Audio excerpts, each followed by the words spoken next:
પ્રાર્થના સંદેશ ન્યૂઝમાં આપનું સ્વાગત છે। હવસખોર સામે મોટી કાર્યવાહી। જેલના સળિયા પાછળ ધકેલાયો। કપડવંજમાં સગીરા પર દુષ્કર્મ આચરનાર રીઢા ગુનેગાર સામે પોલીસે લાલાંગ કરી છે। સગીરાને ભગાડી જઈ હવસનો શિકાર બનાવનાર આરોપીને કોર્ટે જેલ ભેગું કરવાનો હુકમ કર્યો છે। બીજી વખત પોસ્કો નરાધમ આરોપી સામે અગાઉ 2024માં પણ કપડવંજ રૂરલ પોલીસ મથકમાં પોક્સો હેઠળ ગુનો નોંધાઈ ચૂક્યો છે।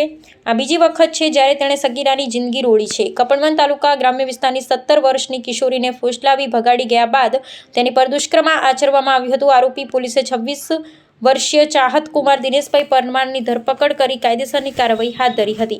આરોપીને કપડવંજ કોર્ટમાં રજૂ કરવામાં આવતા નામદાર કોર્ટે આરોપીને જિલ્લા જેલ મોકલી આપવાનો કડક આદેશ કર્યો છે। એક જ વર્ષમાં બીજી વાર સગીરા સાથે છેડછાડ અને દુષ્કર્મ આચરનાર તત્વો સામે કપડવંજ ટાઉન પોલીસે કડક કાર્યવાહી કરી સમાજમાં દાખલો બેસાડ્યો છે। રિપોર્ટર પ્રતિક ભટ્ટ, ખેડા। કપડવંજ ટાઉન પોલીસ સ્ટેશનમાં 220/26 BNS કલમ 137(2) મુજબ ગુનો રજીસ્ટર થયેલો, જેમાં 17 વર્ષ અને 4 માસની એક દીકરીને ગુમ થયાની કોઈ બગાડી ગયાની ફરિયાદ રજીસ્ટર થયેલ।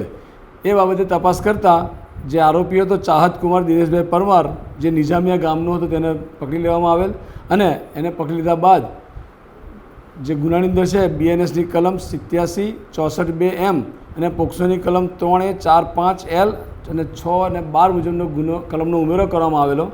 આરોપીને અટક કરી જરૂરી આગળની કાર્યવાહી કરવામાં આવેલ છે।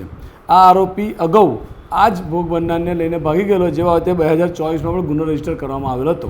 પ્રાર્થના સંદેશ ન્યૂઝની તમામ લેટેસ્ટ અપડેટ્સ માટે ચેનલને હમણાં જ લાઈક, શેર અને સબસ્ક્રાઇબ કરો।